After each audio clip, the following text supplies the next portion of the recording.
Ер нь нэг юм асуултыг бид хамгийн түрүүнд сайн бодох хэрэгтэй. Ер нь одоо хүүхдүүдтэй ч юм уу бид яг ямар хүн болоор юу хийж бүтээгээрэй гэж одоо захих вэ? Одоо найзууд цуглаа суухаар ч гэсэн хоорондоо бүгдээ одоо юу хийцгээе, цаашдаа яая гэж одоо хоорондоо юуны тухай ярих вэ? Нэг тодорхой биднэрт ийм баримжаа хэрэгтэй байна л да. Ямар хүүхдтэй миний хүү одоо Солонгост очиж хар ажил хийгээрээ энэ бол одоо Монгол мөрөөдөл шүү гэж одоо хэлэлтэй ч биш тийм. Тэгэхээр одоохондоо бол бидний мөрөөдөл маань яг тодорхой биш юм да. Яг биднийхээ яг цаашдаа яг юу хийх үү, юу бүтээх үү, бидэрт юу боломж байгаа мó үгүй одоо энэ чигээр ингэж байгаад ах юм уу? Эсвэл тодорхой тийм үзэл баримжаатай болоод тэгээд эрдэн дээрээ ингэж цаашаа хамтраад явах юм уу гэдэг ийм асуулт байгаа юм л да. За тэгэхээр одоо энэ дээрээс та бүхэн харах баг. Одоо энэ бол бидний байгаа байдал гэсэн үг л дээ. Бид нар бол байгаа бүх юм одоо бусдад зарж байгаа бүх юм цаашаа гаргаж экспортлж тийм үү. Тэгээд буцаагаад түүнийгээ нэг нэгэндээ ингэж худалдах замаар одоо дэлгүүр орно гэсэн үг л дээ. Бид нар бол яг одоо бол ийм ажил хийж байгаа гэсэн үг. Тэгээд яг 90 оноос хойш хийсэн ажлууд маань бол яг л нэг нэгэндээ юм авчир зардаг. Түүнийгээ нэг бизнес гэж одоо ч гэсэн энийг л бизнес гэж ойлгож байгаа гэсэн үг. Яг бизнес гэхээр өөрөөр одоохонд харж чадахгүй байгаа гэсэн үг л дээ. Тэгээд санджаа бол бид нэр зарж болох юм бүх юм ер нь зараад дуусч байгаа гэсэн үг. Одоо хүнээ хүртэл зарж байгаа шүү дээ. Тий.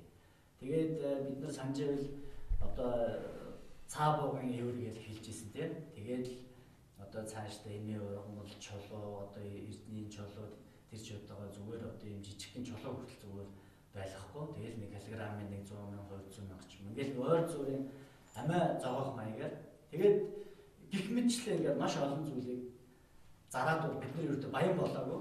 Яг л хэвээрээ байгаа. Бид нар бүгдээрээ 50% маань ядуу хэвээрээ байгаа. Бид нар орлогогүй хэвээрээ байгаа. Тэгээд баяжл гэж бүгд бодоод яваад байгаа. Юмаа зараад бүгд баян болно гэж ойлгоод байсан. Яг үндэ бид нар ердөө баян болоогүй. Одоо ч гэсэн бид нар зарсаар л байгаа гэсэн. Тэгээд тэр зарсан зүйлээ бид нар буцаагаад нэг килограмм зарлаа гэж бодлоо. Тэр зэсээрээ буцаагаад бид нар хийсэн зүйлийг дахиад 100 дахин үнэтэй худалдаж авдаг. Нэг ноосоо бид нар нэг 100 төгрөгөөр зарлаа гэж бодлоо. Тэрийг буцаагаад дахиад 100 дахин илүү өндөр худалдаж авдаг. Тэгэхээр нэгийг хайцах нь 100 гэдэг 8-нд бид нар ердөө очихгүй гэсэн. Одоо нэг юм нэг нэгжээр аваад буцаагаад бид нар 100 дахин илүү үнэтэй худалдаж аваад байгаа болохоор энэ 8-нд бид нар ямар ч хожоо байхгүй. Энэ нь бидний одоо тийм баяж боломж хийж үүсэхгүй гэсэн энэ хэвээрээ байгаа тийм. Тэгэхээр яг энэ хэрэглэгч буюу бид нар зөвхөн одоо нэг юмыг хэрэглээд ямар нэг юмыг бүтээхгүй ингээд зарах нэг юмыг авчраад нөгөөдөгтөө зарах энэ зүйл маань ажлын байрыг өөртөө бий болгож чаддгүй. Энэ дээр бол нэг 70 мянган хүн л ажиллаж байгаа юм худалдааны салбар. Тэгэхээр цаана болохоор маш их тийм ажлын байр одоо ажил хийх хүмүүс байгаа гэсэн. Тэгэхээр тэр хүмүүсээ бид нар яг үхээр зүгээр л одоо гадаад руу нэг сайхан гадаад ажил олгож байгаа нэрээр зүгээр л залуучуудаа ингэ алдчихна гэсэн үг. Тархины гойжлт явагдчихна гэсэн үг. Залуучууд маань ингээл яг сайн хийж бүтээ юм сураад ирэхээрээ тэгээ за ер нь Монгол бүтэхгүй байна гэдэг тийм л сайхан нэг үгтэй. Тэгэхээр за бүтэхгүй байна гэд явж хамаархан гол нь тэгээд яах вэ? Хэн бүтээх вэ те? Одоо бүтэхгүй байна гэдэг тэр зүйлээ яаж хэн нь өөрчлөх вэ? Ингээл яваад ах юм уу? Ингээд араасаа яваалаа гэдэг асуулт байна. За энэний үр дүр нь бол энэний үр дагавар яг ямар үйл явдал болж байгаа гэхээр дараагийнх нь. За энэ бол одоо бидний одоо яг маш их сайн ярьж байгаа нэг хамгийн их ярьж байгаа зүйлүүдийг харагдаж байна тийм. Одоо жидүү гэнэ, авилгал гэнэ, утаа гэнэ, одоо ядуу гэнэ. Янз бүрийн энийг бол юугаар ч нэрлэж болно л да. Гэхдээ энэ бүхэн бол зөвхөн юмны өнгөн тал нь юм. Зүгээр л харагдаж байгаа шинж чанар гэсэн үг. Наа талд нь байгаа шинж чанарууд. Энэ яг мөн чанар нь өгдөө биш. Гэхдээ энэ бүхний цаана тийм мөн чанар байгаа. Яг энэ бүхэн юунаас үүдээд байгаа. Одоо жишээлбэл зэрлэг ургамал ургаж яана гэж бодох юм бол яг энэ юунаас үндсэн яг юунд байна гэдгийг бид нар олох нь чухал байна. А тэрнээс биш бид нар зүгээр утаа дагаж намраад байгаа гэсэн үг. Тэр тэгж гинэ. Тэнд одоо ийм одоо хүмүүс авилгал авч гинэ. Тэнд одоо хүмүүс одоо ядуурч гинэ. Тэнд хүмүүс өвчин тусч гинэ. Ингээд энэ бүхэн зөвхөн наа талд нь харагдаж байгаа шинж чанар гэсэн үг. Одоо нүүрэн дээр одоо зүгээр батг гарлаа гэж батгаа шахаад яваад иж болно. Гэхдээ тэр ходоодноос болоод байгаа юм уу?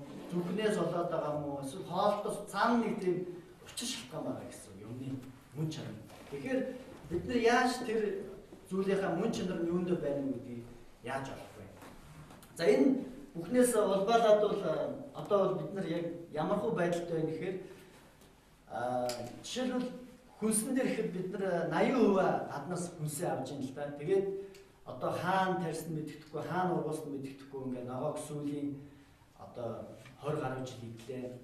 Тэгээд Монгол бүх юмаа бид нар үүсгдэг болсон. Муулдаг болсон. Монгол мах одоо муул гин, хоньны мах муу гин, банштай цаагууж болохгүй гин. Монголд бол муухай. Буцаад эсрэгээрээ цөмийн туршилт хийсэн газар дээр тарьсан жимс ногоо болохоор буцаагаад гоё үнд хэрэгтэй одоо жимс. Тэгээд тэр нь бол ямар ч баталгаа байхгүй. Тэгээд нөгөө нэг одоо бид нар чинь гоё юм мэдээд яваад байгаа шүү дээ. Тэгээд эсрэгээрээ бид нар 90-ад оноос хойш одоо энэ ямар ч өөрт хүмүүн сонсогдоогүй тийм өвчлөлүүд тийм. Одоо хор тавдар хизээч ийм өвчин Монгол ердөө байгаагүй. Энэ бол бүр ингээд учир том алдсан гэсэн. Одоо хэвлэлдээ өртөх хүүхэд яаж юм? Энд ч шүү дээ тийм. Энэ бүхэн бол хүнсний аюулгүй байдал. За ингээд бид нар бол бүх юм ингээд оронгороо ингээд байгаа юмаа өөрсөндөө байгаа үн цэнтэй юмаа мэдхээр болоод эсрэгээрээ бусдын юм л гоё. Бусдын одоо брэнд л гоё. Гэсэн ийм сэтгэлгээр ингээд улам бүр гүнзгий явсан гэсэн. Яг уг үндслүүд бүгдээр нэг жоох хараад үзье. Шинж тэмдгийг бол хөөцөлтөөр бид нар юу ч өөрчилж чадахгүй. Энийгээ бид нар ярьсаар л байгаа болно. Тэгж гинэ ингэж гинэ. Тэгэхээр энэний яг суур үндслүүд бид нар сайн ороод харах юм бол гол нь бид нар өөрийн гэсэн тийм баримжаагүй байгаа гэсэн үг. Яг Монгол залуучууд бид нар ер нь биднэрт ямар боломж байгаа. Манай Монгол улс бусдаас яг юугаараа өөрий, бусдаасаа юугаараа бид нар даваа талтай. Тэр байгаа юм дээрээ тулгуурлаад бид нар бусдад яаж өрсөлдөх юм бусад орнуудтай. Бидэрт байгаа тэр юмыг ямар бүтээгдэхүүн болгож бусад улс орнууд сонирхох вэ? Юу бид нар одоо ингэж баялаг болгож өөрсдөө ажлын байрыг бий болгож болох вэ гэдэг ийм суур шалтгаан руугаа бид нар сайн анзаарч харахгүй байна гэсэн. За энэ дээр хамгийн гол чухал зүйл маань бидний итгэл үнэмшил бид нар байхгүй байна. Бид нар ямар ч тийм тодорхой байр суурь, ер нь ингийн ийм зүйлийг бүтээх юм байна. Энэ бүтээх зүйл дээр ингэж хамтарч ажиллацгаая гэдэг тийм тодорхой байр суурь байхгүй. Бид нар яг болон суугаад бүгд ингээд амиа анхацаа маягаар бүгд явж байгаа гэсэн. Одоо даваа шалгуулна гэж хэлдэг тийм. Тэгэхээр энэ нь бол тэр даваа шалгуулж байгаа хүмүүсийг бид нар буруутгахаас илүүтэйгээр энэ бол нөгөө яг л нөгөө 90 оны үед хүн болгон нөгөө тухайн үед одоо хүүхдүүдэд хичээх гээд ингээд юу олдсон, юу таарснаар бүгд хийж эхэлсэн. Бүхнийг барьж аваад ингээд хийж эхэлсэн. Тэр нь маш олон жил явсаар хагаад тэрэндээ бүгдээ ингэж л амьдрах хэрэгтэй байна гэдэг бүгд нэг итгэцэн байгаа гэсэн. Өөр юмыг олж харахаа байгаад нүдүүд маань ингээд сохроод өөр эргэн тойрноо бид олж харахаа болсон байна. За ингээд бүх энэ шалтгаануудын хамгийн суурь дээр нэг л шалтгаан байна. Энэ бол бидэнд ажилгүй байгаа байдал маань гэсэн. Энэ бүх одоо асуудлуудыг энэ бид нар яагаад одоо 20,000 төгрөгөөр сонгуул гэдгийг яагаад бид нар ингээд ядуу байгаа, яагаад бид нар өвчлөлтэй байгаа, яагаад бид нар ингээд өөрсдийнхөө хий бүтээ гэдэг юм сэтгэлгээгүй байгаа. Гэт ингээд маш олон зүйлийн нэгс суурь нь одоо нэг тийм олон онол, олон тийм хөгжлийн бодлого яах ямар шаардлага байхгүй. Энэ бол зүгээр л ажилгүй байгаа байдал юм. Тэгэхээр яаж тэгвэл ажилттай болох вэ бүгдээрээ? Яаж энэ ахан дүүсийгээ, анд нөхдүүдээ, аав ээжээгээ яаж эх орондоо сайхан илүү бүтэн амьдруулах вэ? Яаж ажиллах тийм ажлын байруудыг бий болгох вэ? Юу бүтээх боломж биднэрт байгаа вэ? Гэдэг асуулт эндээс гарч ирнэ. За ингээд бид нар ер нь элэг бүтэн, инх тунх, ахан дүүсээр хамтдаа сайхан ажилдаа орлоготой, дуртай зүйлээ хийгээд ингээд эх орондоо ер нь ажиллах боломжтой юу? За боломжтой бол ямар боломж авах? Хэрвээ боломжгүй бол яагаад ийм боломж байхгүй байгаа вэ? За хэрвээ боломж байгаа бол тэр боломж нь биднэрт ямар боломж яг давуу тал нь туйлын давуу тал нь бидний туйлын давуу тал юу юм бэ?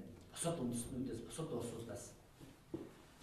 За ингээд давуу тал гэхээр хоёр зүйлийг сайн бодох хэрэгтэй гэсэн үг тийм. Түүхийн эдийн нөөц нь ямар нэг юм хий бүтээх үйлдвэрлэлийг түүхийн эдийн нөөц нь яг ямар нөөц байгаа юм бэ?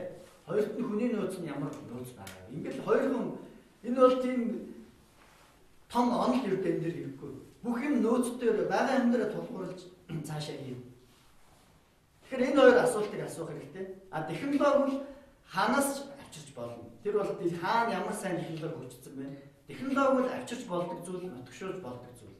Харин түүхийн эдийн нөөц, хүний нөөц хоёр бол хамгийн бүр тулгуурын суурийн суурь гэсэн. Тэгэхээр бид нар энэ асуултанд хариулахгүйгээр одоо бол бүхнийг үйлдвэрлэнэ гэж дайраад байгаа байхгүй. Бүхнийг үйлдвэрлэн одоо юу л байна одоо үйлдвэрлэлийн одоо юу гэдэг юм. Тэгээд нэг нь вакуум цонх хийгээд эхлэнгүүт бүгд вакуум цонх хийгээд эхлэнгээ. Ингээд 200 вакуум цонхны үйлдвэр. Нэг нь тавилга хийнгүүт ингээд 1000 тавилга үйлдвэрч юм уу тийм. Ингээд нэгт бүхнийг хийнгээд идэг. Хоёр тэгвэл нэг хийснийгаа бүгд араас нь ингэж дөөрэж яваад идэг. Тэгэхээр жижиг зах зээл дээр бид нар хоорондоо өрсөлдөд ямар ч хэрэг байхгүй бид нар тийм тэгж амьдраад бид нар нэг нэгнийгаа ингээд ахын дүүсэл нэгсэндээ одоо хорлоод байна гэсэн санаа. Тэгэхээр эцэг энэ бид нар бүхнийг үйлдвэрлэх бас ямар шаардлага байхгүй. Тийм. Ямар шаардлага байхгүй. Энэ бол ингээд бүр хамгийн чухал зүйл. Одоо бол бүхнийг л үйлдвэрлэн, бүх үйлдвэрлэлүүдийг хөгжүүлнэ гэж бүгдэнд нь зээл өгнө. Тэгэл яг 9 тус асарч байгаа юм шиг ингээд бид нар одоо үйлдвэрлээд яг тийм брэнд бүтээгдэхүүн ч юм уу бид нар гаргасан уу? Бид нар одоо ажлын байрыг бий болгосон уу? Энэ бол маш эргэлзээтэй. Зүгээр л элс рүү бид нар бас асгаал яваад байгаа гэсэн. Тэгээд хятадын хаягдл тоног төхөөрөмж одоо хэрэггүй болсон технологийн хоцрогдсон төмрийн хогод манай одоо үйлдвэрийн байрнууд дотор байгаа. Үйлдвэрсэн зүйлүүд нь агуулгад нь хураатай байгаа. Алиагаад зарж чадаагүй. Зүгээр л бид нар тэр хятадд гологдсон тоног төхөөрөмжөөр бид нар хятадтай өрсөлдөж чадах болов. Тийм нам технологиор өндөр технологитой бид нар өрсөлдөж чадах болов. Тийм. Сая хүн ажиллаж байгаа үйлдвэртэй бид нар 2-3 хүн ажиллаж байгаа цээр өрсөлдөж чадах болов. Тэгэхээр эцсийн дүндээ бид нар яг юу үйлдвэрлэх вэ? Туйлын давуу тал дээр олж тодорхойлоод тэрэн дээрээ тулгуурлаад явах юм бол харин бид нар өрсөлдөх чадамж үүсэх юм аа.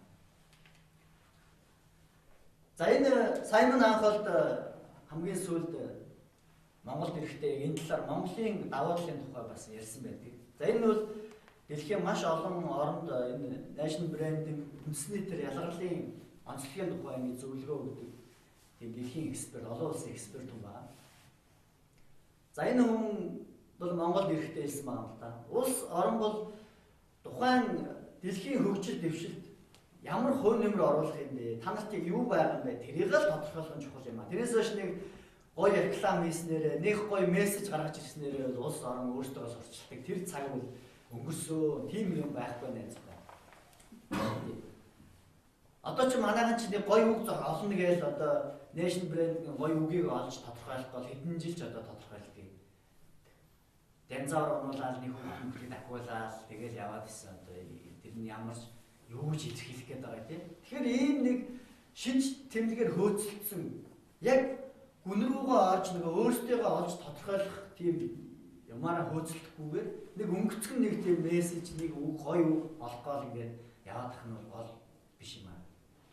Тэгэхээр Саймон Анхолд ч гэсэн өөрөө хэлсэн байна. Улс орныг яаж гоёор сурчлаа тэр бол тийм national image гэж ойлголт юутай байдаг юм байлээ. Үндэсний тийм брендинг гэж юутай байдаг юм байлээ. Би одоо энийг 20-30 жил хийхдээ л энийг хийж байгаа өөрөө ойлгож байгаа байхгүй. Тэгээ ойлгоод өөрөө болохоор одоо бол good country гэх сайн одоо үндэстэн гэдэг тийм индекс гарч ирж байгаа. Одоо шинээр гарч ирж байгаа гэсэн. Тэр нь бол юу юм бэ гэхээр тухайн улс орны яг сайн давуу тал нь бусдад одоо өгч чадах зүйл нь юу юм бэ гэдгийг тодорхойлоод тэрнээрээ суйрлаад явах юм бол энэ бол яг тэр тухайн одоо дэлхийн бусад улстай үр зэрэгцэд явах боломж юм байна гэдгийг. Тэгээ хоёр дахь хэлсэн үг нь бол Монголын энэ өөрсдийнх нь энэ органик аж амьдрал, нүүдлийн соёл иргэншлийнх нь энэ байгальтайгаа зохицсон амьдраад байгаа энэ одоо минимал гэдэг байгаа органик баг хэрэглээтэй энэ сэтгэлгээвэл харин та нарын энэ сэтгэлгээ чинь бараг энэ дэлхийн хөгжлийн чиг хандлагад ер нь бараг нэг гол хувь нэмэрч байж магадгүй шүү гэдэг үгийг өөрөө одоо 2 сарын өмнө хэлсэн байна.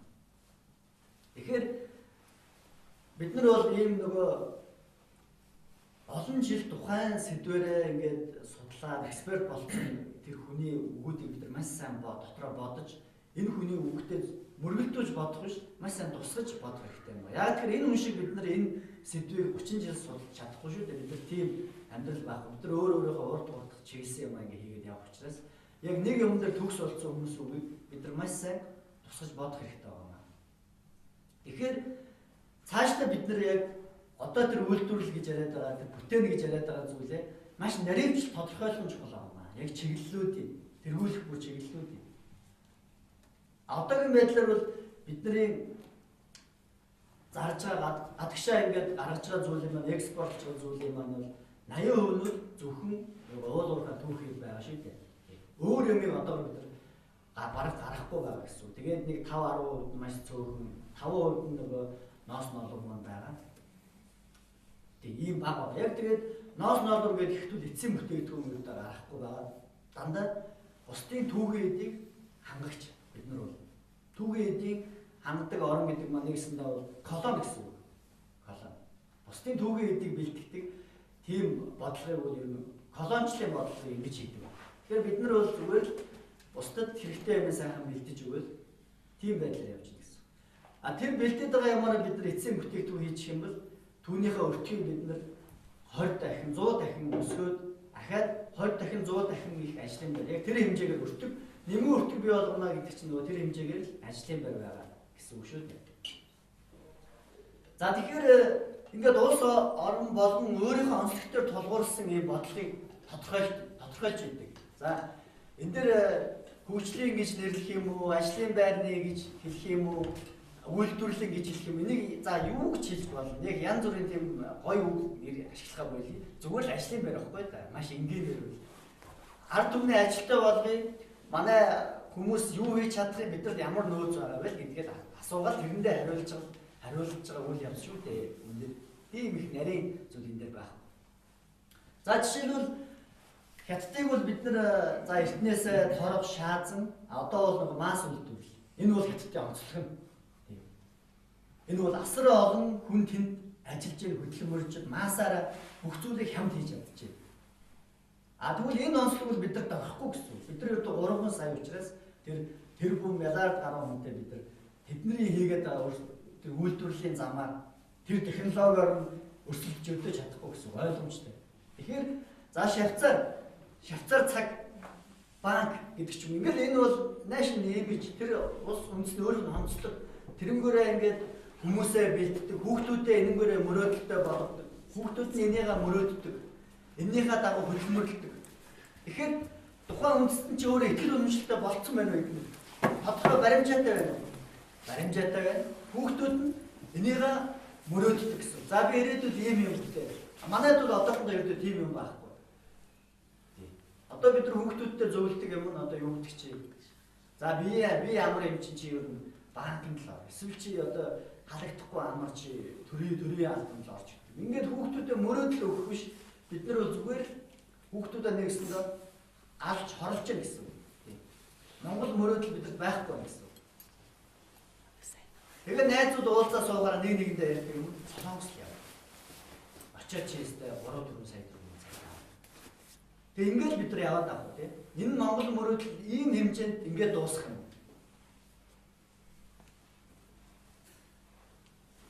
За Япон бол энэ технологи электроник одоо энэ робот үйлдвэрлэлээр автоматжуулалтаар одоо дэлхийд дээр ингээд имиж бүрдүүлээд ингээд залуучууд нь энэ нь өөртөө мөрөөдөл болоод явж байна гэсэн. Үндэстэн өөрийгөө ойлгоод ирэхээр залуучууд нь мөрөөдөлтэй болж эхэлдэг. Би их орондоо ийм бүтээх юм байна. Ийм боломж байгаа юм гэдэг ойлгоод ирэхээр одоо бид нар нэг шүүмжилдэг штэ. Манай одоо залуучууд мөрөөдөлгүй байна, залахгүй байна. Ингээд энэ бол нөгөө өнгөц тавхан юм аа. Шинж тэмдэг юм. Үндэс суурь нь бид нар тэгвэл яах ёстой? Итгэл үнэмшил өгөх ёстой. Үзэл баримтлалыг тодорхойлох ёстой, чиг баримжаа өгөх ёстой. Тэгжээж залуучууд маань манай залуучууд нэг хийгээд босоод ирэх юм бол хязгаарт нь үржиж дуусна. Тэгээд хүн мэдэхгүй юмныхаа дайсан байдаг. Бид нар өнөөдөр мэдэхгүй дээ сохор байгаадаа л нэг бондоохон байгаа болохоос нэг мэдээд нэг ойлгоод ирэх юм бол энэ тэр салхишуурыг хэн зогсоож чадахгүй. За Итали загварын ертөнцийн фэшн үйлдвэрлэлээр өнөөдөр хамгийн том дэлхийд дээр хамгийн өндөр үнэтэй брэндүүдийг Итали руу гаргаж байна. Хувцас загварын чиг хандлагыг эдгээр тодорхойлж байна. Энэ бол эдний өөрийнх нь имиж. За Герман машин анхнаасаа л Бенц гэдэг. Одоо бол энэ Герман чанар гэдэг нь одоо ч гэсэн явж байгаа. Эдний имиж нь энэ. За Франц гоо сайхан сүрчгний үйлдвэрлэл. Ингээд бусад дагалт аялал жуулчлалээр ингээд цаашаа явж байна. Энэ нь эдний имиж нь гэсэн үг. За Орос газар тариалан. Одоо өнөөдөр Америкийг давчлаа шүү дээ газар тариалангийнхаа үйлдвэрлэлээр. Дэлхийн үр тарианы одоо 40% ангаараа хангаж байна Орос. Ийм том үйлдвэрлэлийг хийж чадчихна гэсэн үг. За эдгээр бол ингээд өөрсдийнх нь имиж нь. За бүр ингээд би маш энгийн жишээнээр хэлье. Энэ бол яг манайхтай ижилхэн 5 сая хүнтэй гүрж жижиг ус. Гүрж одоо бас. Тэгээд дээр нь хоол аялж болж. Одоо гүрж жилдээ 4 сая жуулж авч байна. Тэгээд эдгээр өөрсдийнхөө өмс соёл нөгөө гүржийн гой догшдог бүжиг тэр бүх зүйлээрээ ингээд гоё имиж бүрдүүлээд эдгээр бол тодорхойлц өөрийгөө олцсон. За ингээд гэх мэтлэн бүр ингээд жижигээсээ эхлээд ингээд олон жилийн гүрж үйл ердөө маш сүүлд эхэлсэн энэ имиж одоо өөрсдийнхөө онцлогыг 6 жилийн өмнөөс л эхэлсэн. Тэгээд эдгээр сүүлийн 6 жилийн дотор л ингээд жуулчдын тоо асар өндөр орчтой. Тэр та нар санаж байвал нэг сая дахь жуулчиндаа ерөнхий сайд нь бүр сая дахь жуулчиндаа ингэж нэг тийм гинтээс өрхбөс барьж байгаа нэг алдартай бичлэг үүдгийг үрж байна. Гэх мэтлэн ингэж өөрсдийнхөө чиг хандлагыг тодорхойлоод одоо залуучууд нь бол тодорхой чиглэлтэй болсон. Хоол хийж сурж байна, дарс хэсгэл сурж байна, шинэ дарсны брэндүүд хөгжиж байна. Ингээд ойлгомжтой. Ажлын байр нь ойлгомжтой, хийх зүйл нь ойлгомжтой. За энэ дээр улс орнууд дотроос би нэг 2 улсын жишээг бүр ингэж онцолж би яг эдгээр яаж хийсэн бэ гэдэг бүр ингээд деталаар нь яг бүр хийсэн ажлынх нь би бүр ингээд аргачлалыг би танарт хэлээд өгье. За энэ бол Тайваны жишээ хамгийн ихний жишээ. За Тайван 90-ад оны ихэр ихэхэд бол Тайван нэг сая орчим хүн ажилгүй байсан. Сая орчим хүн ажилгүй. За мэдээж тэр санхүүгийн юм хаб болох ч юм уу тэр дэлхийн юм одоо бизнесийн төв болох тэр бодлогууд нь бол явж исэн. А гэхдээ улс их оронд нэг ийм бодлого байх хэрэгтэй. Хүн болгоныхоо ур чадвар нөөцөд тулгуурласан ажлын байруудыг бий болгох гэдэг энийг сайн бодоод авчих. Мэдээж өндөр боловсролтой нөгөө залуучууд нь бизнесээ хийгээд нөгөө санхүүгийн үйлчлэгийг үзүүлээ явж исэн боловч а гэтэл тэр дунд ажилгүй өндөр боловсрол эзэмс чадаагүй тийм сая орчим хүн байсан. Тэрэн дотор нь одоо бие эрхтний бэрхшээлтэй 300 мянган орчим хүн байсан. За манайх ч юм бол одоо энэ бие эрхтний бэрхшээлтэй хүмүүсээ бүр хөгжлийн бэрхшээлтэй гэж дарамжлаад байгаа шүү дээ. Өөрсдөө хөгжлийн бэрхшээлтэй болчиход тэрийг бол хөгжлийн бэрхшээл гэж хэлэхгүй найзуудаа. Энэ бол зүгээр л нэг бие эрхтний нэг жижиг жигчэн уруу байхгүй ч юм уу эсвэл нэг тэрэгэн зэртээр суудаг эсвэл нэг нүдэнд байхгүй. Тэр тийм нэг юм байхгүй байснараа энэ бол хөгжлийн бэрхшээл гэсэн үг биш. Энэ 100 мянга гаруй хүн байна Монголд. 100 мянга гэх чинь бид нар том нөөц шүү дээ. Хүний ийм цөөхөлөө байгаа. Эдрийг бүгд нь годомжид гаргаа хийсэн. Бүгд ажилгүй. Энэ хүмүүс маань өөрсдийнхөө зөв сэтгэлээр өөрсдийнхөө одоо стандартыг мөнчгөрөөрөө ингээд явж байгаа. Тэгэхээр эдгээр яаж ажилласан бэ гэхээр энэ үед бол тэдний ерөнхий сайд нь маш их бодсон. Ийм өндөр ур чадвар эзэмсээгүй энэ сая гаруй хүнээ яаж ажилтаа болох вэ? Өндөр одоо бизнес ийм юм биелгээ гэхээр эдгээр сургаж хөгжүүлэхээр маш их цаг хугацаа орно. Бас тийм орон зай байхгүй байна. За ингээд маш удаан бодсон 2-3 сар бодсон. Энэ дээр л маш их толгоогоо шалгасан. Энэ сая хүн бүгд татаасаар амьдарч ийсэн. Дандаа улсаасаа нөгөө итгэв янз бүрийн юм авч ийсэн. Тэр нь бас нэмэлт зардал болгосон. За ингээд нэг ороо энэ ерөнхий сайдын эхнэр нь нэг уран санаа, ураа хараа сэлж олсон. За юу гэж хэлсэн бэ гэхээр үгүй энэ технологи, энэ шинэ одоо бизнесийн энэ шинэ зүйлүүд хөгжөөгөө байгаад энэ хүмүүсийн аав ээж нь өвөө эмээ яг юу хийж амьдрэх хүмүүс байсан бэ? Эдгээр чинь ямар нэгэн юм хийж амьдрэх хүмүүс байсан байж таараа шүү дээ. Магадгүй гар урлал ч юм уу, магадгүй тийм одоо уран бүтээл ч юм уу, магадгүй тийм дуу хоор ч юм уу, ямар нэгэн тийм зүйл хийдэг л байсан байж таараа. Амьдрэх тийм арга байсан байж таараа. Тэрийн тодорхой хэмжээнд ингээд сэргээгээд юу хийлгүүл эн чинь бас ажлын байр болчих юм шүү гэдэг. Ийм асуултыг эхнэр нь эхлээд асуусан. За энэ дээр бол ерөнхий сайд маш их баярлсан. Хөөе ямар нэрээ эн чи яагаад байж болохгүй гэж. Эсвэл жинхэнэ Тэнгэрээс тийм одоо алтан санаа буугаад ирсэн юм шиг баярлсан. За ингээд улс орон дээр нөгөө сая хүн дээрээ шууд судалгаа хийсэн. Одоо Монгол ч гэсэн яг ингэ хэрэгтэй байгаа гэсэн үг. Яг энэ ажилгүйгээд байгаа хүмүүс маань ямар хүсэл мөрөөдөлтэй, ямар авьяастай, ямар удам судартай, юу хийх боломжтой нөгөө ур чадварынхын судалгаа. Тэрээс зүгээр нэг лувсан дөрж гэдэг нэг этгээд Баянгол дүүргийн 18 хононд амьдардаг гэдэг тийм судалгаа биш. Энэ хүн юу мөрөөдөд байгаа юм? Энэ хүнд ямар авьяас байгаа юм? Энэ хүнд ямар потенциал байгаа гэдэг потенциалын судалгаа гаргаж ирдэг. За ингээд яг эднийх бол ийм потенциалын судалгаа хийсэн байна. За ингээд судалгаа хийгээдсэн чинь яг л үнэхээр яг эхнэрийнх нь хэлснээр бүх юм болсон. За ингээд нэг хуруугүй нэг лувсан дөрж гээд нөхөр байлаа гэж бодож нэг өмнө нь нэг дэрсээр сакс сүлжээд аав ээж тэгж амьдардаг байсан байгаа юм. Нэг нь болохоор загас бариа загсныхаа ясаар юм зөвлөлт мөл хийж амьдардаг. Ингээд ямар нэгэн тийм гар уурлал, дуу хоор хийдэг, язгуур бодлого гэдэг маш олон зүйлүүд ингээд бүгд гарч ирсэн. За аав ээж нь байхгүй маа гэхэд уламжлалт тасарсан байлаа гэж бодоод дахиад өвөө эмээр нь ороод судалгаар дахиад бас нэг уламжлал гараад ирсэн. За ингээд эднэр бол маш их баярлсан. Ингээд Тайваны Creative Art Industry гэдэг ийм том хөтөлбөр боловсруулсан. За энэгээр маш богино хугацаанд 3 сарын дотор боловсруулсан. За энэ дээр мэдээж тухайн улс орныхаа хамгийн шилдэг сайн дизайнеруудыг, сайн маркетеруудыг мундаг хүмүүсийг бүгдийг цуглуулсан. За нэг 30-аад хүн л цугласан байдаг. За ингээд тэр хүн нь бол хүмүүс нь think tank буюу яг ийм толгой ийм баг болсон. За тэр хүмүүс нь юу хийсэн гэхээр энэ гар урлалын энэ боломжуудыг, энэ эсхийн урлал, энэ одоо сэлбэр, энэ одоо ясан урлал, за энэ одоо сур сүлжмэл энэ болгоныг энэ дэлхийн хүмүүсийг сонирхлын татдаг бүтээгдэхүүн хийхийн тулд ямар бүтээгдэхүүнийг дэлхийн сонирхоод байна уу гэдэг ийм трендийн судалгаа хийсэн байна. А тэрээс биш одоо манайхан ч юм бол өөрхий эсхийн урлаг гээд эсхийн ширмэл, эсхийн таавчиг гингүүд нөгөө нэг болондоо очиод нэг баахан таавчиг хийгээд одоо сүүлдээ тэрийг юу гадаад одоо монголчууд тэрэндээ одоо дургу болцсон байх шүү дээ тийм үү.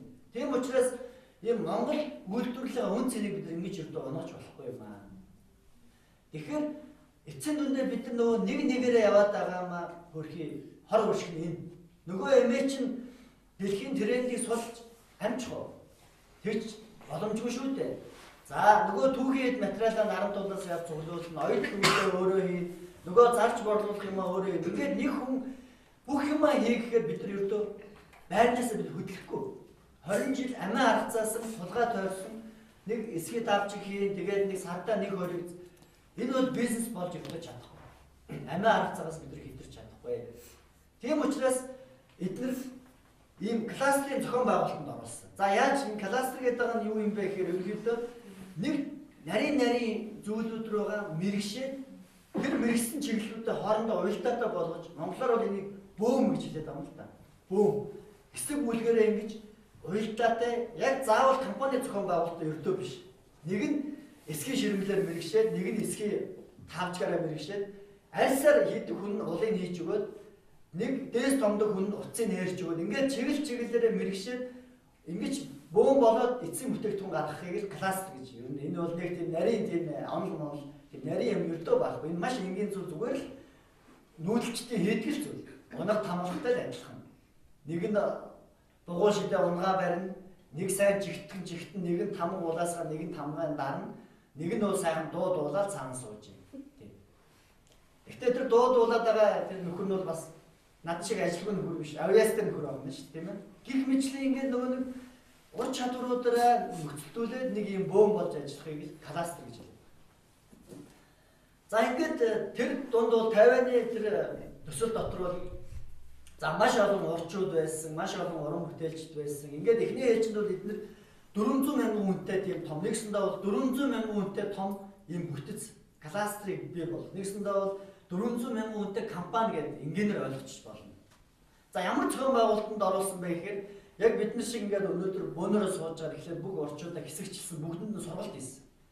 За яагаад сургалт хийсэн гэхээр за ингээд та ганцаараа ингээд ийм нэг эсхийн ширмэл ингээд явах юм бол наадах чинь бол хэн ч авахгүй юм байна. Энд чинь бол та хөгжихгүй юм байна.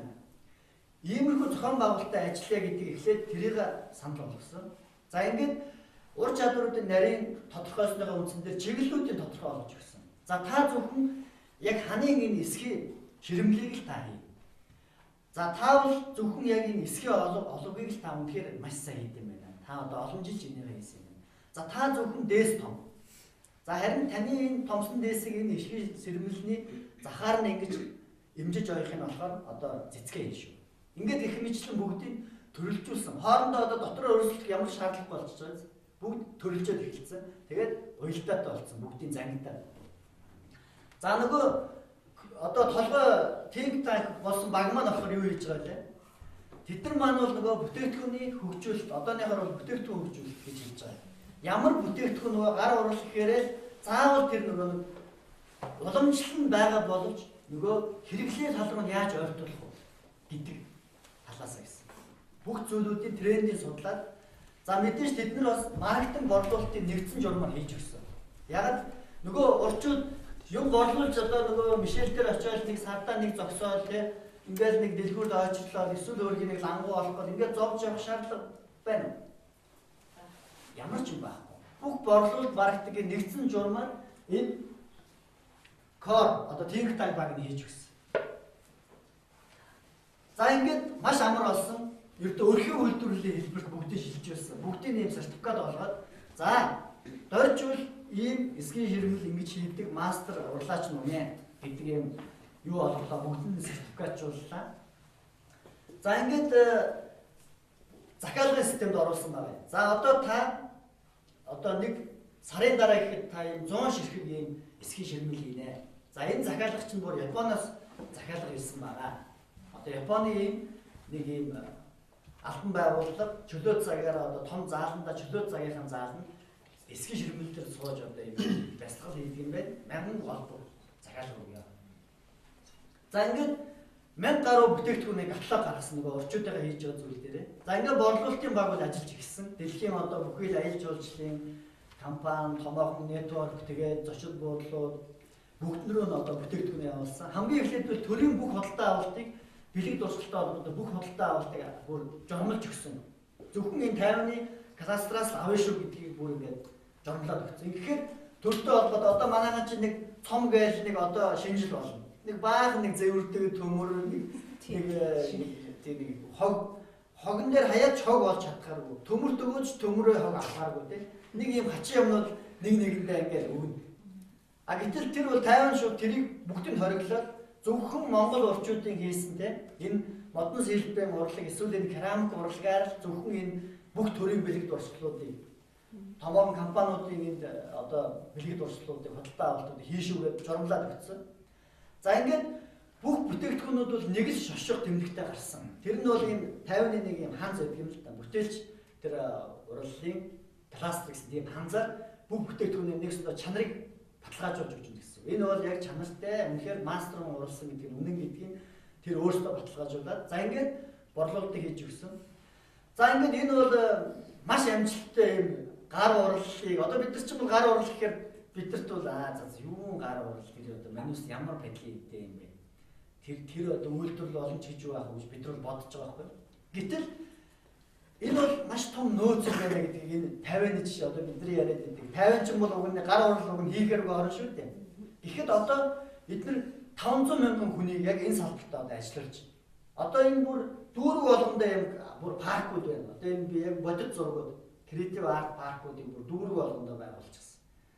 Тэгэл энд нэг урлан дээр ихэд л одоо 100 орчим ингээ урчууд байнга ажиллаж идэг. Тэгээд ердөө тийм хажууд нь хүмүүс юм уралж л байна, борлуулагдаж л байна. Ингээ бүр аялал жуулчлалынх нь бүр ингээд нэг хэсэг болцсон. Бүр маршрут нь албаасаа байж идэг болгоцсон. За эднийх яг энэ арт чиглэлийн энэ гар урал чиглэлийн юм бол хамгийн их амжилттай аялал одоо энэ бүтээгдэхүүн болгож чадсан, хөгжүүлж чадсан дэлхийн хамгийн жишг төсөл болсон. Эднийг одоо яг энэ жишгээрээ жил болгон сургалт хийдэг. дэлхийн янз бүрийн юм орнуудад урилга явуулаад өндөр төлбөртэйгээр энэ туршлагаа зааж өгдөг. За бид нар яаж энэ өөрсдийнхөө креатив чиглэлийг яаж бизнес болгосон бэ гэдгийг заадаг тийм сургалт өгдөг. Одоо сүүлдээ зүгээр сургалтаараа хүртэл мөнгө гэдэг болсон байна шүү дээ. За ингээд нөгөө нэг бие эрхтний бэрхшээлтэй нөгөө 100 мянган за эднийд бол энэ үед нэг 200 мянга гаруй хүн байсан. Бид нар бүгд ажилтаа болсон. Нөгөө татаасаар амьддаг байсан. Юу татаас бүр бид нар чинь бүр баялаг бүтээдэг болоод бүр дотоодын нийт бүтээгдэхүүнийхээ 5% ердөө нэг 10 жилийн дотор хангадаг болж ирсэн. Ердөө энэ салбараас. Одоо бол энэ бол нэлээд өндөр болсон байх хэвээр. Энэ дөнгөж саяхан энэ нээс хамгийн сүүлийнх нь арт парк. Энэ бүр ингээд дотроо 300 гаруй юм хүмүүс өдөр тутам ажил хийж ингээ урлаг бүтэг. Энэ одоо энэ хийцэн байгаа энэ дизайн бүх юм ингээ хараарай. Энэ одоо индустрийг хөгжүүлсэн хүмүүс энэ дээр ингээ харж байна. Ингээ саяхан хүртэл ингээ асар том юм парк нээжиж. За Монголд яагаад ер нь ийм креатив арт гэдэг асуултыг та нар асууж магадгүй. Яагаад тэгэхээр Монгол хүмүүс өөрсдөө ийм креатив сэтгэлгээтэй бүтээлч ийм хийсвэр сэтгэлгээтэй тийм хүмүүс аахгүй. Бусад үндэстнүүд энэ бол даваа тал нь. Яагаад гэвэл монголчууд энэ дөрвөн уйлрлаа дэсч давж ингэж амьд үлдэхийн төсөж авахын тулд юмыг сэтгэж, юмыг ажиглаж, юмыг ингэж нэг өвснийхөө нэг шүүдрээр хүртэл баримжааж, хоньныхоо нэг хар алцсан хониороо хүртэл баримжааж ингээ бүхнийг нүдэж ингээ сэтгэж шийдэл өдөр тутмын шинэ шийдэл гаргаж байгаа шаардлагатай байсан. Гэтэл өглөө босгол зас орчин. Яаж тэр тэгвэл өнөөдөр зас орчлоо, өнөөдрийг яаж даван туулах вэ? Ингээд нэг юм шиг сэтгэх хэрэгтэй болдог. За зүгээр сүг зурагнаас нь хүртэл та нар харьцуулаад хараарай. Одоо энэ Алтай саяны сүг зураг, Евразийн гээд ингээд харьцуулаад харахад сүг зураг нь хүртэл хамаагүй баялаг дүрслэлтэй байдаг. 30 гаруй илүү дүрсээр илүү байдаг.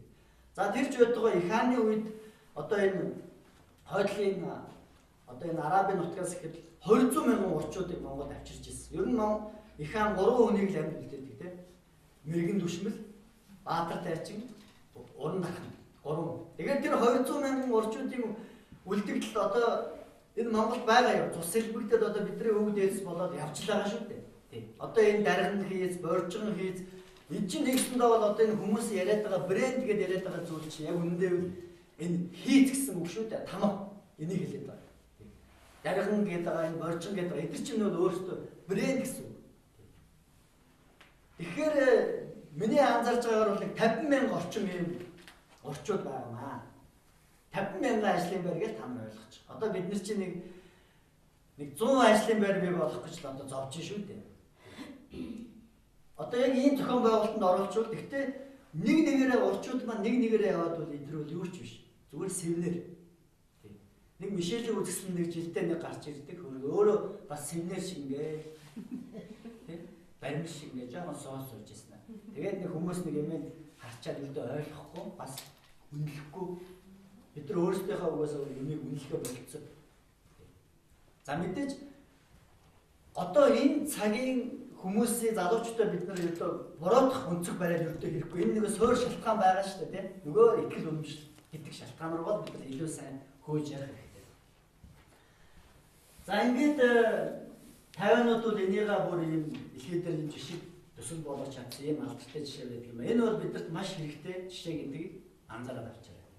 За солонгосчууд 70 оноос хойш пак генерал гарч ирээд маш олон үйлдвэрүүд хөгжүүлсэн. Хүнд үйлдвэр, машин, электроник гэх.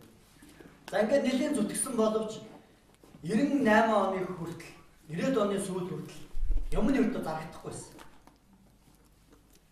Нөгөө Samsung, нөгөө Kia машинууд нь нөгөө электрик өртөө зарагдахгүйсэн. За яг тэр үеийн байдал нь яг одоо манай энэ Монгол залуучуудын байдалтай яг адилхан.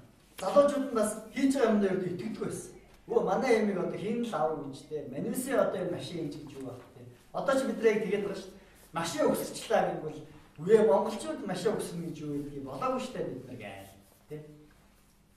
Монгол хүн машин өсөж болохгүй гинэ. Арай болоогүй байгаа гинэ. Те. За гэтэл бүр 90-ад оны үед 80-ад онд манай Монгол инженер ус зөрөгчийн мотор зохион бүтээж ирсэн шүү дээ. Усаар ажилладаг мотор. Одоо энэ Tesla энэ чинь усаар ажилладаг мотор хийгээд шүү. Тэгэхэд бүр тэр үе зохион бүтээжсэн. Тэр хүн сүүлд нь бөмбөгөөр аригчин болоод хэл өгсөн тэр инженер. Монгол хүний үнц нь ер нь ийм л байгаа шүү дээ. Монголдоо бол хэрэггүй. Монгол улстай хамгийн хэрэггүй. Тэр Солонгост л очиод гахааны бэрэмдэл ажиллаж байвал болчиход байгаа байхгүй. Өчнөө сайхан инженерүүд байна, өчнөө зохион бүтээгчд байна, өчнөө авиаснууд байна. Монгол хүн Монголдоо хэрэггүй болчиход байна. Тийм л одоо цаг. Тэгэхээр энийг л бид нар яаж өөрчлөх вэ? Монгол хүн Монголдоо хэрэгтэй байна уу? За ингээд 90-ад оны сүүл хүртэл юм нь ердөө зарагдахгүйсэн. Тэгээд энэ дээр энэ үед ким байсан. Тэгээ маш гайхсан байна л да. 90-ад оны сүүл үеэр. Гэхдээ ямар сони юм бэ? Бид нар одоо ингээд өстэй Японы технологийн одоо ноу-хауг бүгдийг аваа, залуучуудаа сургаад, хулгайлах. Яг л адилхан юм хийгээд байгаа байхгүй юу? Япон сони зурагт. За одоо Samsung-ийн зурагт. Харин Sony-гийн болохоор үргэлж үнэтэй байдаг. Дандаа 20-30% үнэтэй байхад дэлхийн нийт бол Sony-г сонгодог. Тэр үед бол Японы имиж аль хэдийн тодорхой болсон байсан. Япон чанар гэдэг ийм брендингээр явж ирсэн. Samsung-д хэн ч итгэхгүй, юу даа худалдаа авалт хийхгүй байсан. За ингээд би яг түрүүнд эхэлж байгаад нөө Simon Anhalt гэж хэлсэн тийм. Яг тэр хүнийг Ким ураад асуусан байна. Гэхдээ манайх бид нар ингээд маш олон юм хийгээд байсан чинь ердөө зарагддаг. Тэгээ Simon бас гайхсан байна гэдэг. Хүү ямар сони юм бэ? Би одоо танаас Солонгост 40 удаа иржсэн. Танайх ч ийм гоё хөгжил дэвшилтэй. Ингэж технологи хурдтай гаргаж ирж байгаа. Хүн юм чи авахгүй юм гэж баймаргүй юм. За ямар ч байсан нэг судлаад үзье. Тэгээд нөгөө нэг тэр үед бол Simon нөгөө нэг юугаар хийжсэн өөрхий. Нөгөө National Image Index гэдэг араа өөр индексээр хэмжижсэн улс орнуудыг. Тэгээд ингээ хэмжээд үзсэн чинь хэмжинэ гэдэг маань бол ер нь товчхондоо бол Солонгосын бусад улс орнууд юу гэж бодож байна вэ? Энэ Солонгосыг юу гэж төс? Ямар мэдээлэлтэй байна вэ гэсэн үг маш товчхондоо. Нөгөө хандлагын чинь тэртээ дөрөв мэдээлэлээр бий болж байгаа учраас. За ингээд судлаад үзсэн байна. За ингээд нэг дэлхийн нэг 50 орчим орнд судалгаа хийгээд үзсэн. За ингээд судалгаа хийгээд үзэхдээ тэр үед Солонгос дотоодын бүтээгдэхүүн үйлдвэрлэлээр дэлхийд нэг эхний 20 дотор ороод ирсэн байсан. А гэтэл имижээрээ бол бүр имижийн индексээрээ бүр 40 орчим жагсаж ирсэн. 37-8 ингээд жагсаж ирсэн. А дэлхийн хүмүүс Солонгосыг тэр үед яг юу гэж төсөөлжсэн гэхээр за нэг Солонгос гэж улс чинь одоо нэг юу ч юм дээ нэг тийм далайн эрэг дээр нэг загас магас бариад тэгэл нэг юм жад медар ингээд уулын наанцаа марчаал жадаар хойл урд гэж хуваагдчихсан нэг байлдаал тэгэл нэг хөрхий нэг ийм нэг сүрлэн юм юу өмссөн. Тэгэл нэг юм байлчид ийм л улс юм биш үү? Улс байдаг үстэй гэж төсөөлж ирсэн. Одоо дэлхийн тэр үед Солонгосыг тэгж төсөөлж ирсэн гэсэн. Тэгэхээр ухаандаа та нар бодоод үзтээ далайн эрэг дээр нэг модон жадаар байлдаг загасчны хийсэн зурагтыг хүн ер нь итгэж авах болов. Тэгээ за энэ юу л байв гэжтэй олигтой юм байхгүй дээ гэж бодоод авахгүй. Юм эдгээр одоо машин хийгээд байгаа юм байна та. Тэгэд бас авахгүй. За ингээд Солонгос улс бол энэ дээр хамгийн алдартай юм Янамаг Корея гэдэг ийм хөтөлбөрийг бол боловсруулсан. Мөн ялгаа байхгүй. За ингээд Монголын хамгийн мундаг хүмүүс бүгдээ цуглуулсан. А тэр тухайн орныхоо. За ингээд нөгөө маркет руу, дизайн руу, одоо энэ фэшн дизайнер, одоо судлаач, зах зээл судлаач, одоо юу л байдаг юм. Хамгийн л одоо тарих толгойтой, том толгойтой бүх хүмүүс бүгдээ цуглуулсан. За ингээд бас нэг 40 орчим, 50 орчим хүнийг цуглуулад. За ингээд Ким яг өөрийнхөө дэргэд шууд өөрийнхөө дэргэд Солонгосын үндэсний имижийн комисс гэж байгуулсан. За ингээд энэ комисс бол юу хийсэн бэ гэхээр яг бидний сэдв эхлээд ярьсан шиг Солонгосоо давууллуудыг тодорхойлсон. За бидний яг ер нь түүх маань юу юм бэ? Соёл давуу тал маань юу юм бэ? Бусдаас бид нар юугаараа ялгарх юм бэ? Онцлог маань юу вэ? Залуучуудын сэтгэлгээ маань юу вэ? Яг хүний нөөц талдаа ямар боломж байгаа? Бүх боломжуудаа гаргаж ирсэн. За ингээд ер нь улс орныхоо тэр ажлын байруудыг, бизнесийг тодорхойлоход бол ингэж суурьасаа ингэж хөөж гаргаж ирд юм аа. Суурьасаа. Тэрээс биш зүгээр л гин бодож яснаа ер нь ингэж л гоё юм биш үү? Тэнд нэг гоё санаа байна. Тэгээд бизнесийн гоё санаа байна уу? Тэгэл ингээд уулзгаараа те манай залууч гоё санаа гэдэг нь одоо ямар юу ч одоо ийх гэдэг. Одоо сүүлийн үед нэг л сайхан стартап. Тэр нь ч одоо юугаач стартап хийх гэдэг. Одоо бүгд л одоо програм бүгд ийм юу бичих гэдэг, код бичих гэдэг биш л юм байна тийм. Тодорхой хэмжээнд тэр тренд зүйл боловч нөгөө хүн болгоны ур чадвар тохирсон ажлын байр бий болох хэрэгтэй гэдэг санааг юу даа мартаж болохгүй шүү дээ. Тэгээ манай программистууд бол сайхан програм хөгжүүлээ сайхан явчихна. Энэ салбар сайхан зэгцээд явж байна. Энэ дээр би баяртай байна. А гэхдээ стартап гэхээр програм хангаж гэж ойлгоод байгаа нь болохгүй шүү. Гар оролч гэсэн өөр стартап гэдэг юм доо болж болохгүй. Нөгөө байгаа юм дээр толгоорлох шүү дээ. За ингээд атманууд энэ динамик хөрөө гэдэг хүрээнд байвал яг тэргүүлэх чиглэлүүдэд тодорхойлсон. За энэ дотор хоол сонин байгааз хоол хүртэл энэ дотор яаж байгаа. За ингээд хувцас загвараа оруулсан, нөгөө урлагаа оруулсан, нөгөө үйлснийхаа тэр хөв соёлоо оруулсан, аялал жуулчлал оруулсан, эрүүл мэндийн аялал жуулчлал гэж бүр сэдв оруулсан. За энэ контент үйлдвэрлэл одоо бол яг томоор нь соёлын бүтээлч үйлдвэрлэл гэж хэлээд байгаа. Энэ бүх сэдвүүд оруулсан. За ингээд хамгийн эхнийх нь хийсэн ажиллагаа бол зүгээр хоол гэдэг сэдвийг л авсан. За ингээд хоолны курс дамжаа хичээллүүлэх татваргүй болгосон. Хоолны газрууд гадаад орнуудад нэгэд татваргүй болгосон. Татварын хөнгөлт үзүүлж эхэлсэн. За ингээд хоолны сургалтуудыг бол зүгээр орон даяар том компани ажлын хэмжээнд хийсэн. Залуучуудыг энэ кимчи, энэ солонгос хоолны соёл гэдэг шинээр. Тэгээ мэдээж энэ чинь инновац шүү дээ. Одоо бид нар чинь бол Монгол хоол гэхээр чансан мах буул гэж ойлгоод байгаа шүү дээ. Ердөө тийм юм байна. Монгол хоол чинь одоо энэ өгөөдөө хааны үед хөсгүү гэдэг өгөөдөө хааны бас тэр туслах 20,000 гаруй Монгол хоолны жортой ном гаргаж ирсэн. Одоо ч гэсэн байдаг л да. Тэгээд тэр бүх хаадуудыг тэгээ Монгол хоол бол юм юмаа гэж тодорхойлжсэн тухай үед. Одоо бид нар Монгол хоол гэхээр нөгөө чансан мах гэж бодоод яваад байгаа шүү дээ. Ингээд бид нар юмаа л мэдэхгүй байна гэдэг санаа. За энэ нөхдүүд бол энийг мэдхийн төлөө явж ирсэн. Бүх судлаач, эрдэмтэн мэрэгдээ бүгдийг цуглуулж, мэдээж бүгдийг сонссон. Солонгосууд ямар хоол яаж хийдэг гэсэн тэрийг маш гоё хөгжүүлсэн. Одоо зөвхөн хоолных нь инновацийн төв гэхэд нэг юм 20 давхар байшин байдаг шүү дээ. Зөвхөн хоолных нь инновац.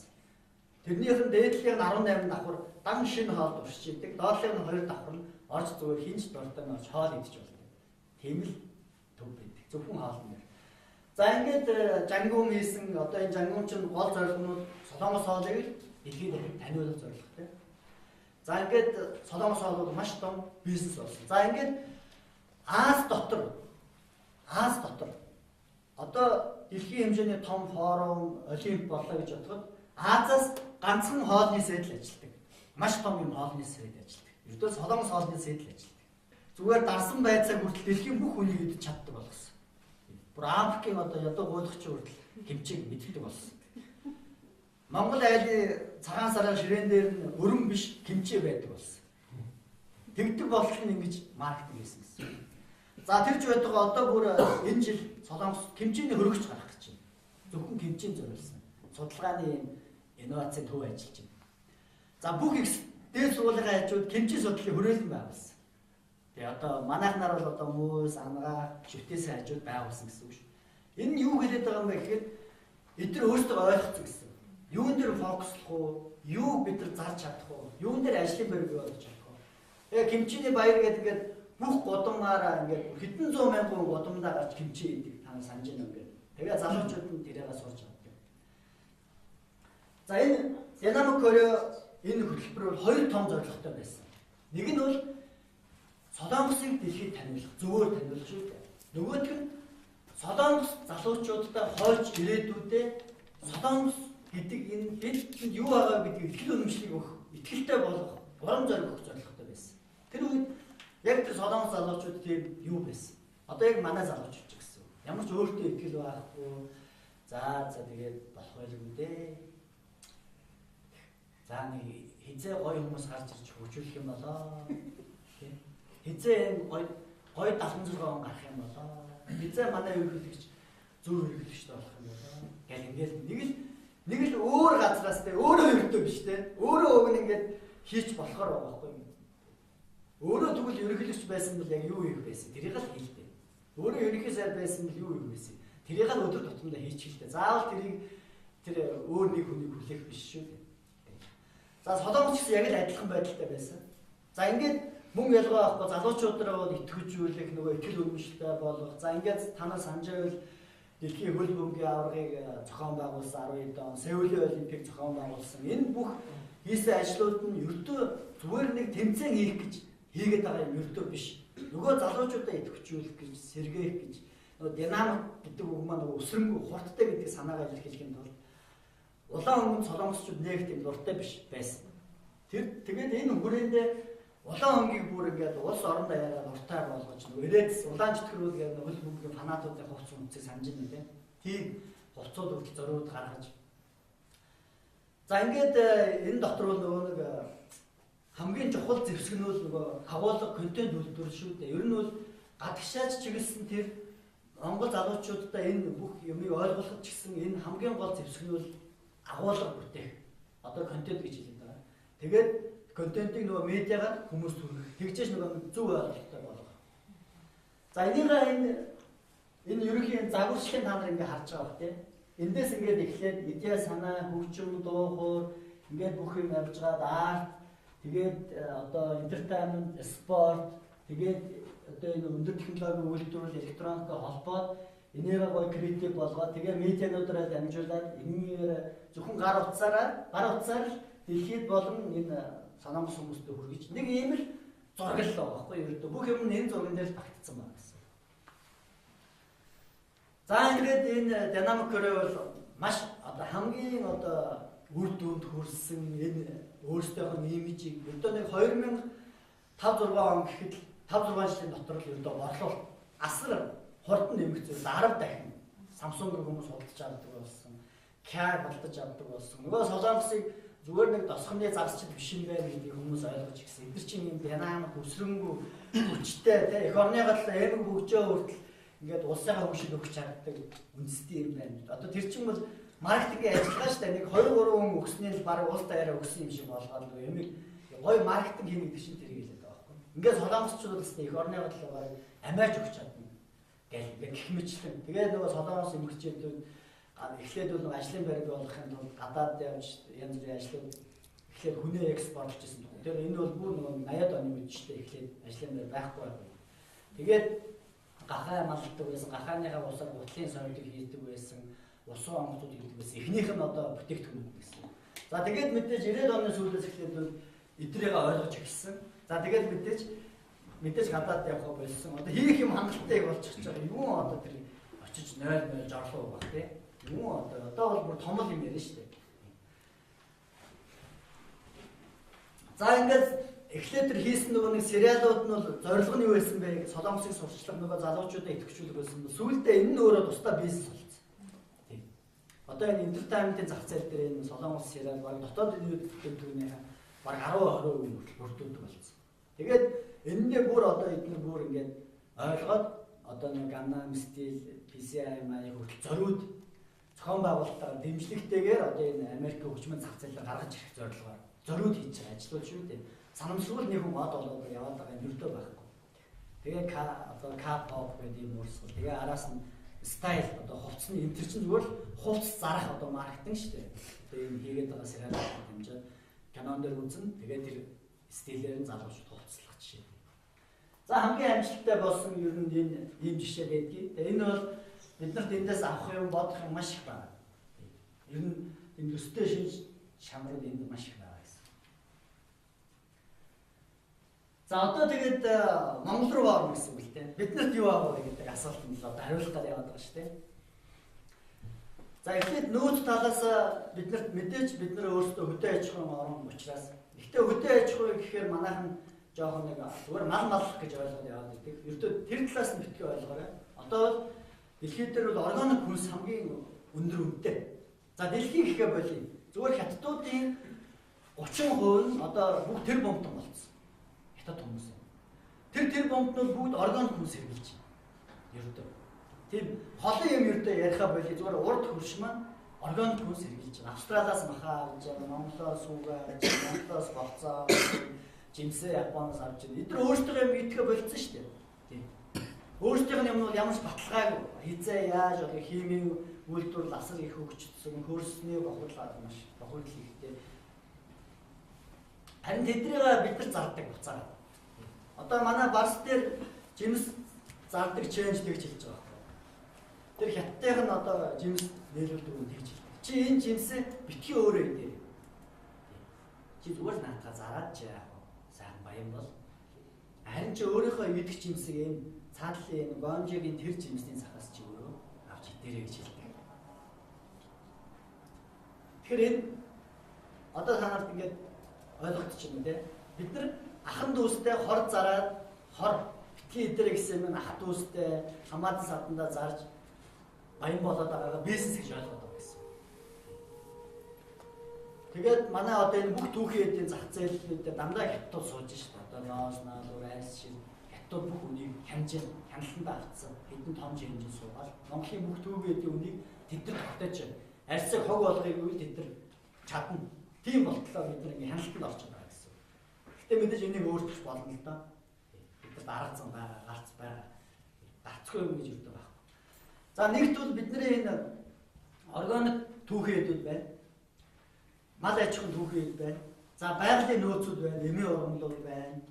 За дээр нь энэ газар зүйн өгөгдөл байна. Ер нь Монголын газар дээр ургасан ногоо бол үүс ургамал жимс хамгийн шинэтэй байдаг. Одоо шуван фабрик тарьсан үзээлцэн гэхэд хятад үрээр тарьсан үзээлцэн л дээ. Тэгэхэд 2 дахин илүү шинэтэй байдаг. Тэг хятад нь өөрсдөө ирээд гайхаад байдаг байхгүй. Ямар сони манай үрээр тарьсан гэхээр арай л итгэмээр. Энийг шууд хонгоцоор ачуулж өссөн үнээр ч аваа гэж байгаа байхгүй. За Монгол хүн болохоор юм органик юм мэдэж болохгүй. Бид нэр өөрсдөө заав идэх хэрэгтэй. За мэдээж Монголыг ханддаг болчвол тэднэрт илүүг нь бид зааж болно л дээ. Илүү ганц нэг илүү дотор тэднэрт өгч болох байхгүй. Тэгэхээр өөрсдөө идмээр байдаг. Энэ хорноос хор идэд байгаа ихлээр болмоор байгаа байхгүй. Юу нь мэддэхгүй баталгаагүй, найдваргүй энэ тэмдгийн хог новшиг авчирч идэж уухаар болчихмоор. За ингээд түүхийн дотор энэ газар зүйн байршил, за ингээд энэ газар доор одоо түүхийгээр нь зараад байгаа энэ байгаль орчны баялаг хүртэл ингээд түүхийн эдийн нөөцтэй ингээд ороо явчихна. За түүхийн эд гэхээр манайхаа зөвхөн материалын талаас нь ердөө ойлгож болохгүй. Альва тэр өгөгдөл түүхийн эд дотор энэ соёл хүртэл өөрөө түүхийн одоо байгаа зүйл гэсэн. Жишээ нь бус орнууд яг энэ дээр тулгуурлаж байгаа гэсэн. Одоо жишээ нь Шинэ Зеланд гэдэг мөн нэг 10 жилийн өмнө ямар ч аялал жуулчлал хөгжөөгөө нэг 200-300 мянган хүн ирдэг байсан. Тэгэл Бүгшний эзнийг ивент итгэл Бүгшний эзэн гэдэг киног аялал жуулчлалын яамны ивент итгэл бүх сагуулчлалтаа гаргаад нэг л нөхцөл тавьсан. Энэ киноны бүх зураг авалтыг манай Шинэ Зеландад хийшүү. Манай энэ гоё үлгэрийн юм шиг шогшоо хуултай үүс ороосон энэ уулуудыг л гаргаа шүү гэдэг гэрээ байгуулсан. За ингээд Бүгшний эзний хийгээл аялал жуулчлал шууд 10 дахин шууд өссөн.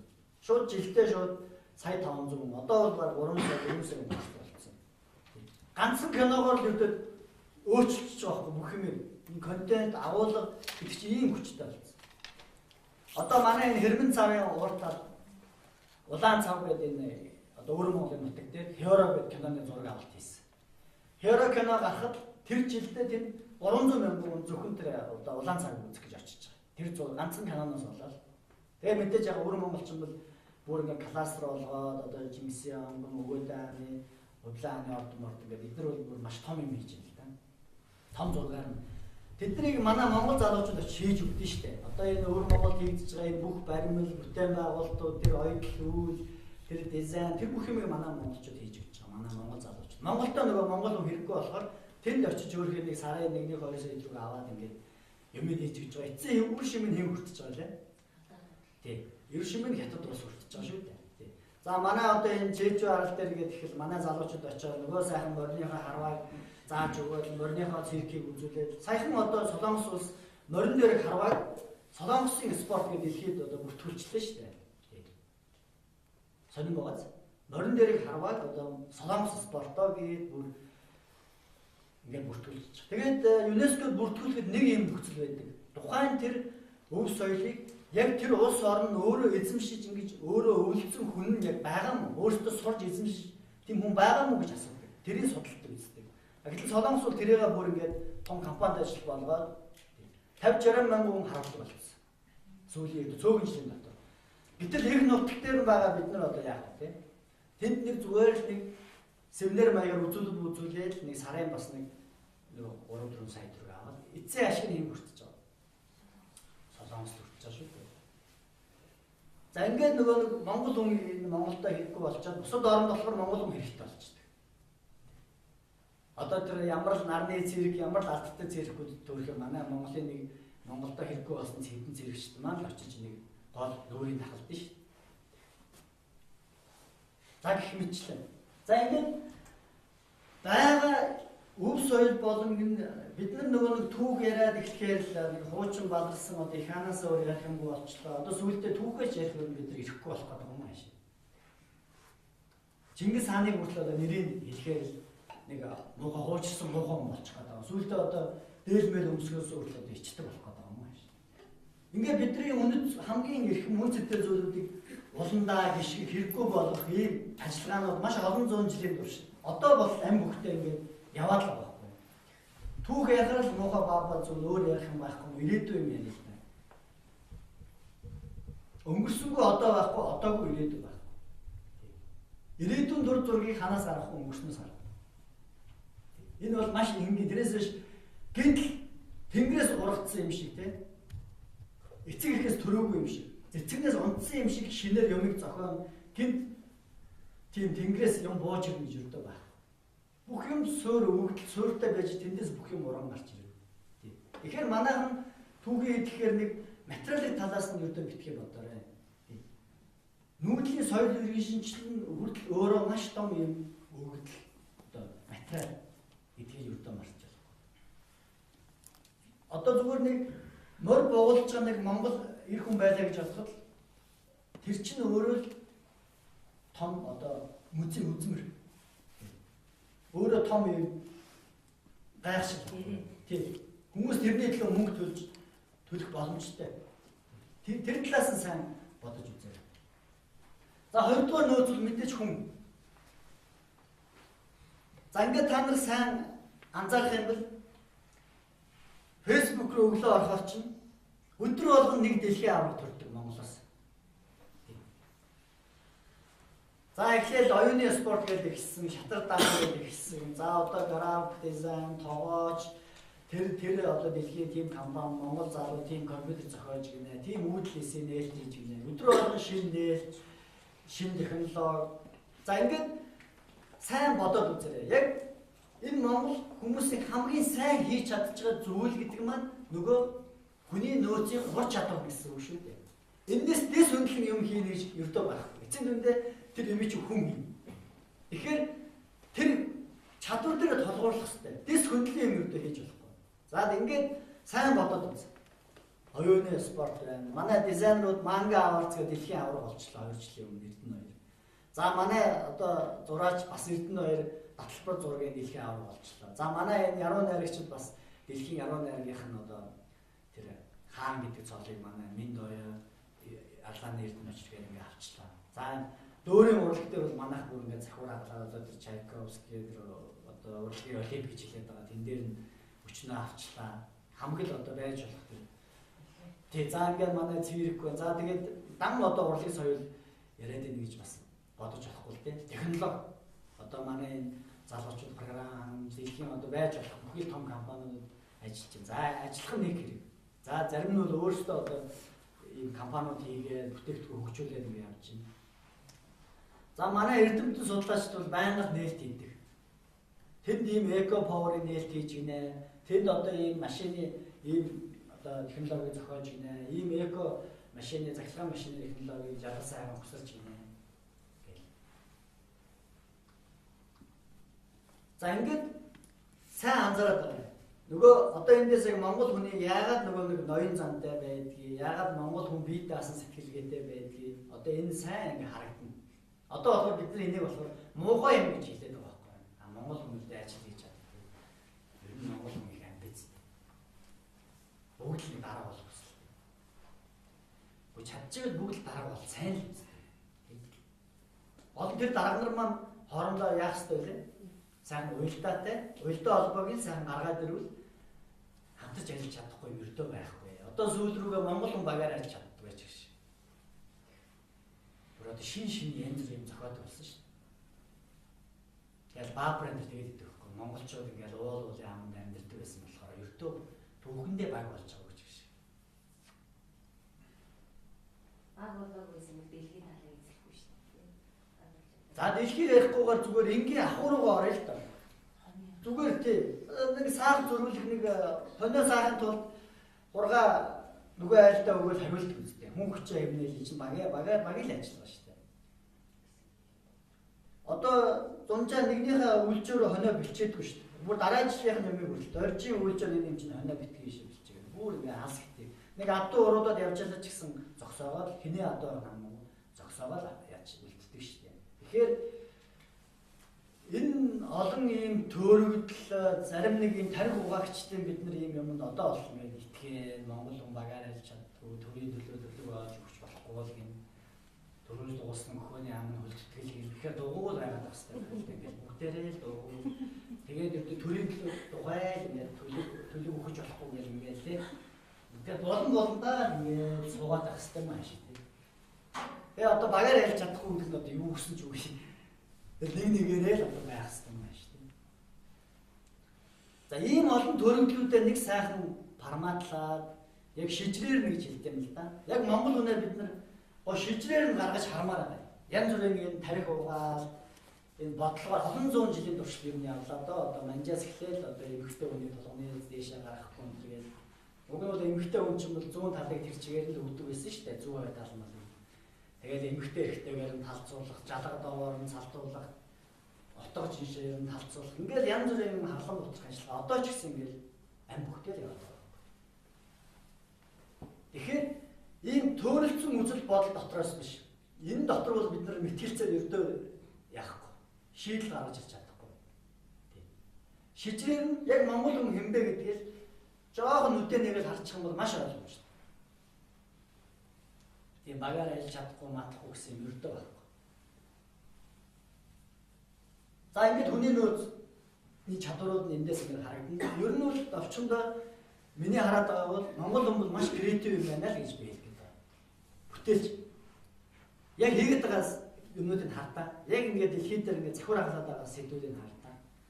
Дандаа авиас чадвар шаардсан, зураг, урлах, бүтээх, ингээд юмыг шинээр сэтгэл, янаваан цээх, тэр нээлт хийх, инженерүүд нь зохион бүтээх. Манай бүр Samsung-оос өмнө компьютер өсөж ирсэн шүү дээ манай Монгол улс. Samsung-оос өмнө Монгол хүн компьютер өсөж ирсэн гэж та нар бодоод үзтээ. Одоо ингээд найдрахаас эхлээд ямар жишээнүүд нь одоо ирсэн л байна. Одоо манай Монголын нэртэй л одоо юм судлаад ирсэн.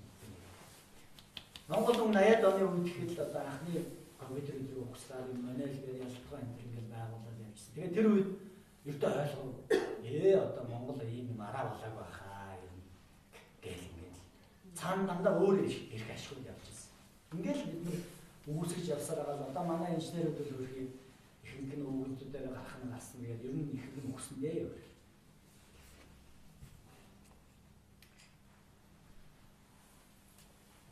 За одоо тэгвэл саяны байгаа юм дээр тулгуурлаад одоо нөгөө юу хийх вэ гэдгийг гаргаж ирж байгаа гэсэн. Юу хийвэл бид нар яг ажлын байртай болохгүй. За энийг гоёор нэрлэл бизнес. Тий. Одоо манайх чи бизнес ярьдаг болчиход байгаа шүү дээ. За яг нь тэгвэл бизнес гэж ярьчих. За бүр гоёор ярих юм бол энийг хөгжил. Тий. Хүмүүс ажилтай болоод сайхан итгэл үнэмшилтэй зорилго чиглэлтэй болоод байна. Бүх юм тодорхой болоод байна. Энэ чинь хөгжил. Тий. Хөгжил гэж ингээд гин шинээр юм ингээд бодож авахгүй. Тийм юм хэлдэг хэрэг. Зүгээр л чадах юм аа хамгийн сайнараа хий. Ганцаараа чадахгүй бол нийлээд хий. За ингээд 5 чиглэл бид нар бол одоогоор өөрсдийнхөө одоо бид нар бол ямар бүгдийн сайн судлах бид нар том багаар ажиллаагүй тодорхой хэмжээнд байгаа нөөц төрөд тулгуурлаад манай бүтээж Монголын залуучууд 5 ийм хэрэгүүлэх чиглэл юу байх хэрэгтэй байна. За мэдээж хүн үйлдвэрлэл ч юм уу уурхай амжилтууд энэ оруулаад байгаа. Тэр нь бол мэдээж нэг маш тодорхой хийгдэж байгаа юмнуудыг бид оруулахгүйгээр олж харахгүй байгаа зүйлүүдийг илүү гаргаж ирэх гэдэг энэ 5 чиглэл тодорхойлсон байна. За хамгийн ихний сэдв бол ер нь хүн төрөлхтөнд ер нь улс оронд мөнхийн нэг 2 чухал зүйл байгаа юм л да. Хоол хурц. Хүн амьдарч байна хоол тэгээд хурц юмсан. Ердөө хоёрын юм. Ердөө хоол хурц хоёрыг л бүгдээ хийгээс хийчихвэл зөвхөн хувцсан дээр ихэд 100 мянган хүмүүсийн ажлын байлгах болгож байна. Тий. Одоо энэ манай ээжүүд хүүхдээ харж байгаа энэ сайхан залуу ээжүүд байна. Идэвхтэй гарцсан уран сайхан одоо хуучны үйлдвэрийн ажилчид байна. Одоо бүгд ажиллах. Зөвхөн хувцас хийгээл эхэлчихвэл 100 мянган хүн гоё явах хэрэгтэй. Одоо манай энэ залуучууд бие эрхтний бэрхшээлтэй гэдэг байгаа энэ залуучууд бас асар их үйлдвэрлэх, оёх шийдэх тийм юм төвлөрч ажиллах асар их чадaltaй. Одоо манай энэ бүлийн залуучуудын холбоо гэдэг Абазан гэж залуу байдаг. Тэр болохоор яг энэ бүлийн залуучуудаар оюутан хийгээд дандаа Япон руу гаргадаг. Эко тормоор хийгээд одоо баг 10 жил болсон. Маш их сайн гоё юм төвлөрч ажилладаг шүү дээ.